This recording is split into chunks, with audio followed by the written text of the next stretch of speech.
அஊது பில்லாஹி மினஷ் ஷைத்தானிர் ரஜீம். பிஸ்மில்லாஹிர் ரஹ்மானிர் ரஹீம். அஸ்ஸலாமு அலைக்கும். எல்லாம் வல்ல அல்லாஹுவின் நல்லடியார்களே, மாற்று சமுதாயத்தை சார்ந்த சகோதர சகோதரிகளே, நார்த்தீக நண்பர்களே, போன வீடியோவில் நம்ம ஒரு முன்னுரை மாதிரி பார்த்துருந்தோம். இஸ்லாம் என்னுடைய வாழ்க்கையை மாற்றுச்சு அப்படின்னு நான் சொல்லியிருந்தேன்.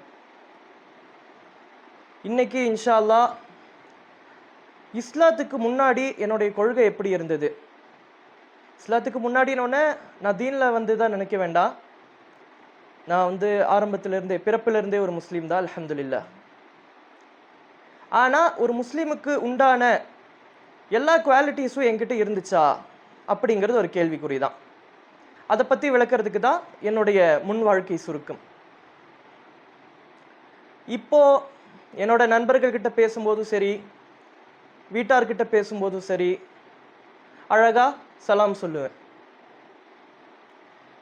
அப்பெல்லாம் என்னுடைய ஃப்ரெண்ட்ஸ் கிட்ட பேசும்போதெல்லாம் நான் சொல்கிறேனோ இல்லையோ, நெருக்கமான நண்பர்கள் நிஜமாவும் சும்மா பேரளவுக்கு மட்டும் ஃப்ரெண்ட்ஸாக இருந்தவங்க கேலியாகவும் என்னை பார்த்த உடனே லால் சலாம்னு சொல்லுவாங்க, ரெட் சல்யூட். இதிலிருந்தே உங்களுக்கு புரிஞ்சிருக்கும் அப்போ என்னோட கொள்கை எதுவாக இருந்தது அப்படின்னு. ஆமாம், இஸ்லாத்துடைய அடிப்படையெல்லாம் தெரியறதுக்கு முன்னாடி என்னை ஈர்த்தது கம்யூனிச கொள்கை. நான் தேடி தேடி படித்ததும் கம்யூனிசம் சார்ந்த புக்கு தான். ஏன்னு கேட்டால், எனக்கு இந்த சமுதாயத்தில் இருக்கிற ஏற்றத்தாழ்வெல்லாம் முதல்ல இருந்தே எனக்கு பிடிக்காது. அதாவது ஒரு தொழிலாளி முதலாளி இவங்களுக்கு இடையில இருக்கிற ஏற்றத்தாழ்வு, ஜாதி பற்றிய விஷயம்லாம் எனக்கு காலேஜ் போனதுக்கப்புறம் தான் என்னன்னே தெரிஞ்சிச்சு. என்னுடைய பள்ளி நாட்களில் எனக்கு ஜாதினா என்னன்னே தெரியாது. ஏன்னோ சொல்லுவாங்க பிசி அப்படி இப்படின்ட்டு. ஆனால் அதை பற்றி எனக்கு தெளிவான ஒரு அறிவு இல்லை. இந்த விஷயத்தை பற்றி தெரியும், தொழிலாளி முதலாளி அந்த விஷயம். ஏன்னு கேட்டால், எங்கள் அப்பாவே ஒரு கூலி தொழிலாளி தான். அதனால் ஒரு தொழிலாளியோட கஷ்டம் என்னங்கிறது, அவர் செஞ்ச வேலைக்கான ஊதியம் சரியாக கிடைக்கலன்னா அவருடைய உள்ளம் எவ்வளோ கஷ்டப்படும் அப்படிங்கிறதெல்லாம் நான் பார்த்துருக்கேன். நடமாடும் எக்ஸாம்பிளாக எங்கள் அப்பாவே பக்கத்தில் இருக்கும்போது வேற யாரையும் நம்ம பார்க்க வேண்டாமே, அப்படி தெரிஞ்சுக்கிட்ட விஷயங்கள். இப்படி இருக்கும்போது என்னுடைய நண்பர் ஒருவர் மூலமாக கம்யூனிசம்ங்கிற கொள்கை எனக்கு அறிமுகமாச்சு. நான் பள்ளி நாட்கள்லேயே எனக்கு கம்யூனிசம் அறிமுகமாயிருச்சு. அதுக்கு முந்தி, என்னுடைய நண்பர் அறிமுகப்படுத்துறதுக்கு முந்தி எனக்கு ஸ்கூல் புக்ஸை தவிர வேறு எந்த புக்கும் தெரியாது, எந்த புக்கையும் தெரியாது எனக்கு. ஸ்கூல் புக்ஸ் மட்டும்தான், அந்த 5 சப்ஜெக்டோட புக்கு அது மட்டும்தான். வேறு எந்த புக்கை பற்றியும் எனக்கு அறிவில்லை. அதுக்கப்புறமா ஃப்ரெண்டு இந்த மாதிரி சொல்லி அதுக்கு உண்டான நியூஸ் ஆர்டிகல்ஸ் அதெல்லாம் கொண்டு எனக்கு வாட்ஸ்அப் பண்ணி அப்படி தான் ஒவ்வொன்றா தெரிய ஆரம்பிச்சுது. இந்த விஷயத்தையும் கிளியர் பண்ணிடுறேன். நான் எப்படி புக்ஸ் ஆர்டிகல்ஸ் எல்லாம் படிக்கிறேன் அப்படின்னா, ஃபோனில் டாக் பேக்குன்னு ஒரு ஆப்ஷன் இருக்குது. அதை ஆன் பண்ணி வச்சுட்டா இஸ்பீக் டிடிஎஸ் அப்படின்னு ஒரு சாஃப்ட்வேர் இருக்குது ப்ளே ஸ்டோரில். அது இன்ஸ்டால் பண்ணி வச்சிட்டோம்னா நமக்கு அது படித்து காட்டும். நமக்குன்னா கண் பார்வையற்றவர்களுக்கு ரொம்ப உதவியாக இருக்கும். அதை வச்சு தான் நான் ஆர்டிகல்ஸ் எல்லாம் படிக்கிறேன். ரைட். அப்படி இருக்க இந்த மாதிரி இந்த கம்யூனிசம் சார்ந்த புக்ஸ் எல்லாம் படித்து அந்த கொள்கையால் ஈர்க்கப்பட்டேன். இந்த நாட்கள் இப்படியே நகர்ந்துட்டு இருந்துச்சு. கம்யூனிசத்தில் ரொம்ப ஈடுபாடு, எவ்வளோ உயர்ந்த சித்தாந்தம், எவ்வளோ ஒரு மனிதநேயம் உள்ள ஒரு சித்தாந்தம் அப்படின்னு நினச்சி ரொம்ப ஈடுபாடு காமிச்சேன் அதில். என்னோட பேரண்ட்ஸ் எல்லாம் எனக்கு ரொம்ப எதிர்ப்பு. நீ தர்ஜுமா படி, குரான் ஓது, நீ ஏன் இதெல்லாம் தேவையில்லாத புக்ஸ் எல்லாம் எதுக்கு படிச்சுக்கிட்டு இருக்க. அவங்களுக்கு ஒரு பயம், பையன் வழி தவறி போயிடுவானோ, அவங்களுக்கு கொள்கை என்ன ஏதுங்கிறது அவங்களுக்கு தெரியாது. அதனால் அவங்களுக்கு கொஞ்சம் ஒரு பயம். நானும் பெரிய அளவில் என்னுடைய கொள்கையெல்லாம் வெளிப்படுத்தாமலே அவங்களுக்குள்ள ஒரு பயம், பையன் வழிகட்டு போயிடக்கூடாது அப்படின்னு. இந்த நிலையில் இருக்கும்போது தான் நான் காலேஜ் சேர்ந்தேன்.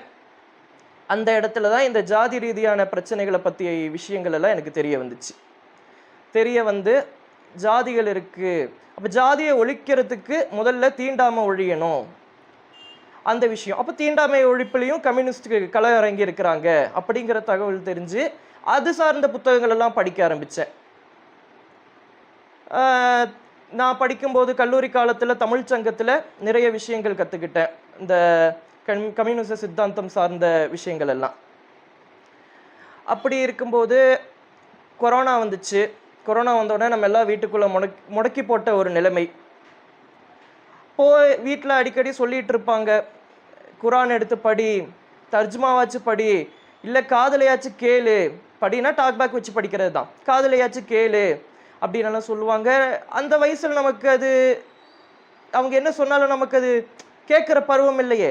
வாலிப பருவம், அது நம்ம இஷ்டத்துக்கு தான் ஓடும். அந்த மாதிரி கடிவாளம் இல்லாத குதிரையை போன்ற பருவம் வாலிப பருவம். அப்போது புரியல.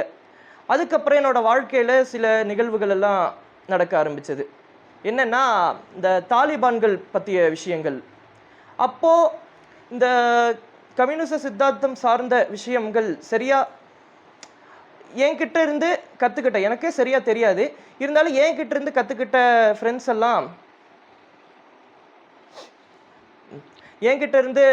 ஃப்ரெண்ட்ஸ் எல்லாம் ஒவ்வொரு நாளும் ஆர்கியூமெண்ட் பண்ணுவோம்.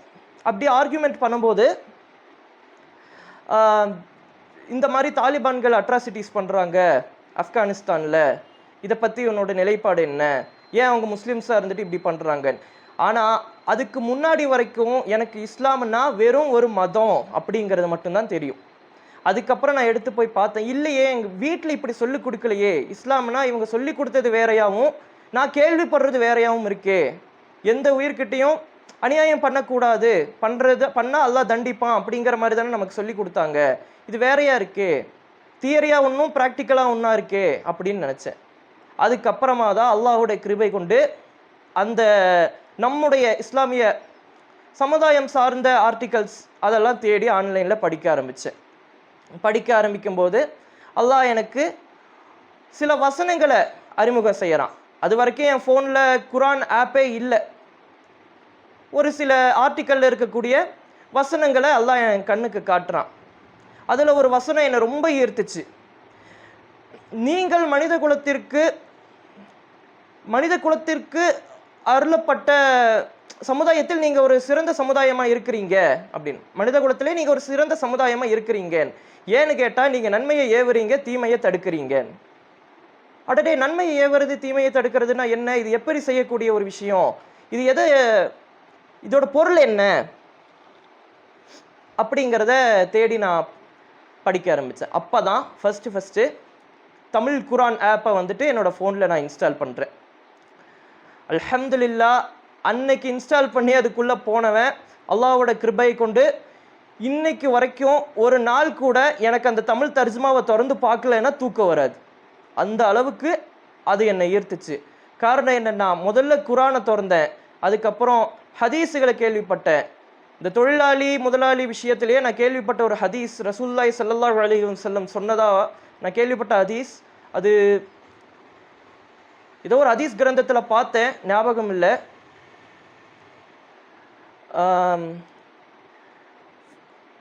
ஹதீஸோட சாராம்சம் சொல்கிறேன்.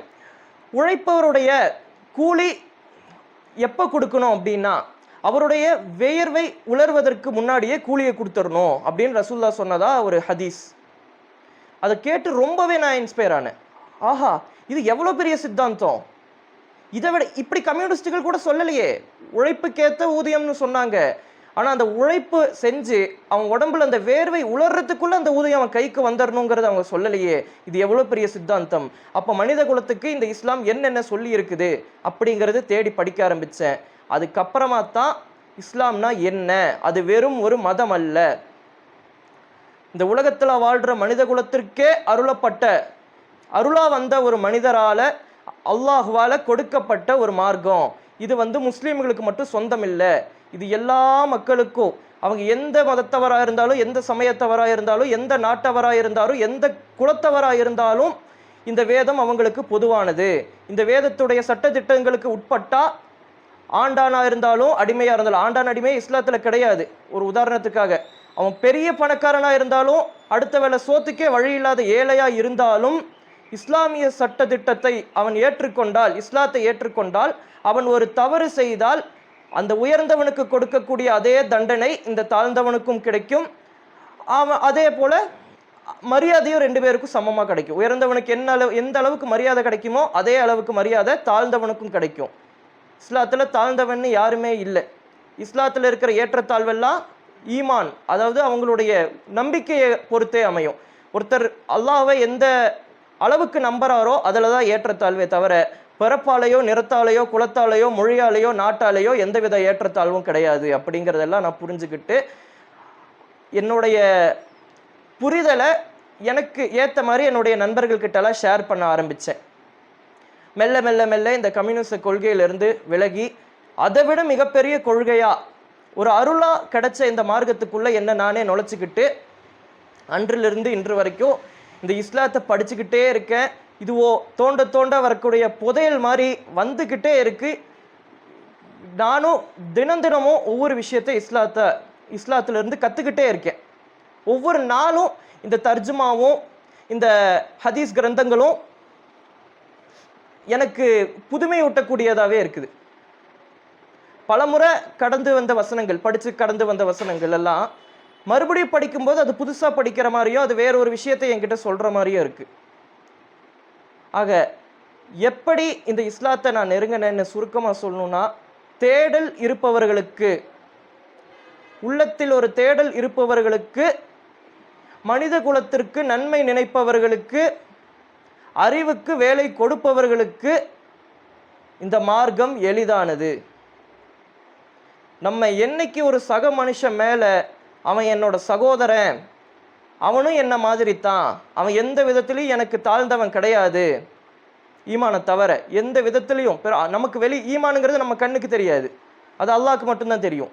ஆக எந்த விதத்திலையும் என் பார்வைக்கு அவன் தாழ்ந்தவனா இருக்கக்கூடாது அப்படின்னு நினைக்கிறவங்களுக்கு பெஸ்டான ஒரு இடம் எதுன்னு கேட்டால் இஸ்லாம் தான். இதை படித்த பண்புள்ள எத்தனையோ பேர் சொல்லியிருக்காங்க. ஈவே ராமசாமி பெரியார் அவர்கள் கூட சொல்லியிருக்கிறாரு, இன இழிவு ஒழிய இஸ்லாமே நன்மருந்து அப்படின்னு. அந்த நன்மருந்தை நான் குடித்தேன். என்னுடைய தேடல்கள் குறுகிய நிலையில் இருந்த என்னுடைய தேடல்களை அல்லாஹ் விரிவுபடுத்தினா.